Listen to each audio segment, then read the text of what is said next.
अच्छा काम किया है कि प्रतिभा सम्मान का काम किया है। मैं आज सुबह भी यादव समाज के प्रतिभा सम्मान के कार्यक्रम में था और मेरा ये सौभाग्य रहा कि अभी मैं जाटव समाज के प्रतिभा सम्मान के कार्यक्रम में हूँ।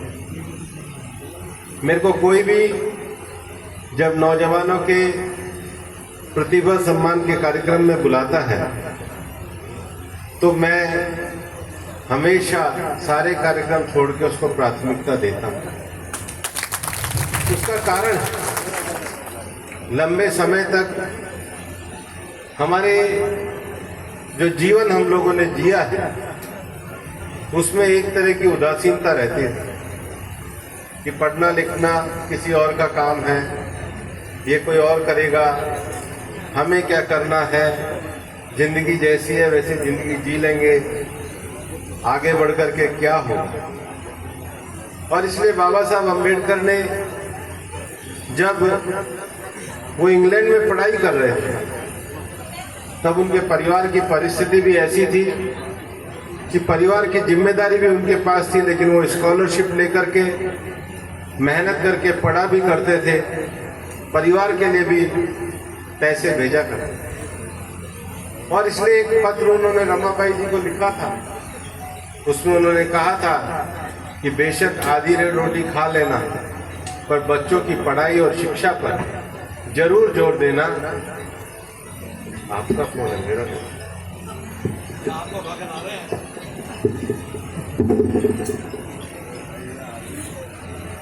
आधी रोटी खा लेना पर शिक्षा पे जरूर जोर देना, क्योंकि शिक्षा दुनिया में सबसे ज्यादा जरूरी है। दुनिया में गरीब वही है जो शिक्षित नहीं है। एक बार जो शिक्षित बन जाता है वो फिर समर्थ बन जाता है। और इसीलिए जगह जगह पर शिक्षा को लेकर के बहुत सारे लोगों ने मेहनत और संघर्ष करी और सकारात्मकता का एक वातावरण भी खड़ा किया। लेकिन मेरा ये मानना है कि प्रतिभा को केवल नंबर के आधार पर तय नहीं करना चाहिए। नंबर आना एक गुण है और जीवन जीना दूसरा गुण। हम शिक्षा के नाम पर अगर केवल प्रोडक्ट बनाते रहेंगे तो शिक्षा, बाबा साहब ने जो शिक्षा कही थी वो प्रोडक्ट बनाने के लिए नहीं थी, वो पर्सनालिटी बनाने के लिए थी। इसलिए शिक्षा में पर्सनालिटी को भी जोर देना चाहिए। मैं आज सुबह भी जब एक समाज के प्रतिभा सम्मान समारोह में था तो मैं कह रहा था कि एक तो भाई बहुत सारे लोगों को लाके पगड़ियां पहनाते हो, कम पहनाया करो, बच्चों को इनाम ज्यादा दिया करो।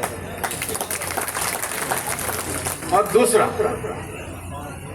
आप ये जो प्रतिभा सम्मान समारोह में मान लो किसी ने 97 प्राप्त कर लिए, उसको तो फर्स्ट का दे दिया, 96 को सेकंड का दे दिया, 95 को 3 का दे दिया। अब जो 94.8 लाया है वो कहाँ है? वो भी तो प्रतिभावान है। तो मेरे को लगता है सम्मान तो करना ही चाहिए, लेकिन बच्चों के लिए आज के समय में आगे बढ़ने के लिए काउंसलिंग का भी बहुत महत्व है। एग्जाम में अगर कोई गलती हो जाए तो घबराना नहीं, कहीं 3% से रह जाओ तो घबराना नहीं, एक इंटरव्यू में नंबर कम आ जाए तो घबराना नहीं, अगला इंटरव्यू फिर आपकी तैयारी में है। और जिंदगी में जीतना तो सबको अच्छा लगता है, हारने के बाद जो जीतता है वो असली सिकंदर होता है। वो बनने की भी प्रेरणा देनी चाहिए। हमने जब अपने गांव में लाइब्रेरी शुरू करी और मेरा ई लाइब्रेरी का प्रयोग में मैं ये कहता था कि पढ़ने का तो विषय है ही, कंप्यूटर जानने का तो विषय है ही, पर जो 12वीं क्लास का लड़का या लड़की है और उसके जो माँ बाप हैं उन दोनों का भी साथ बैठ करके काउंसलिंग करना जरूरी है। माँ बाप को लगता है बीएड कर लेगी तो नौकरी लग जाएगी, फैशन डिजाइनिंग करोगे तो क्या काम करोगे, ये कोर्स करोगे तो क्या काम करोगे। बच्चा कहेगा मैं एआई का कोर्स करूंगा, मैं सीए नहीं बनूंगा, मैं कुछ और करूंगा। कोर्स का ऑप्शन बहुत है, व्यवसाय के तरीके बहुत हैं, क्योंकि कुछ चीजों की सीमितताएं हैं। लेकिन जब हमारे पास एक दृष्टि का विकास होता है तो हम जीवन में ज्यादा तरक्की करते हैं। इसलिए प्रतिभा सम्मान तो करना ही चाहिए, प्रतिभा विकास के लिए भी कोई वर्कशॉप करना चाहिए, ताकि प्रतिभा बने ही नहीं, प्रतिभा आगे बढ़े। और जीवन में तो सबके सामने चुनौतियां भी आती है और अवसर भी आते हैं। अवसर तो मिलते चले जाते हैं तो आदमी लेता चला जाता है, लेकिन चुनौतियों को अवसर में कैसे बदले, उसकी काउंसलिंग की बच्चों को सबसे ज्यादा जरूरत रहती है। और समाज का मैं ये मानता हूं कि समाज एक तरीके के प्रोटेक्शन का काम करता है, एक सूत्र में पिरोने का काम करता है, एक तरीके से सोचने का काम करता है।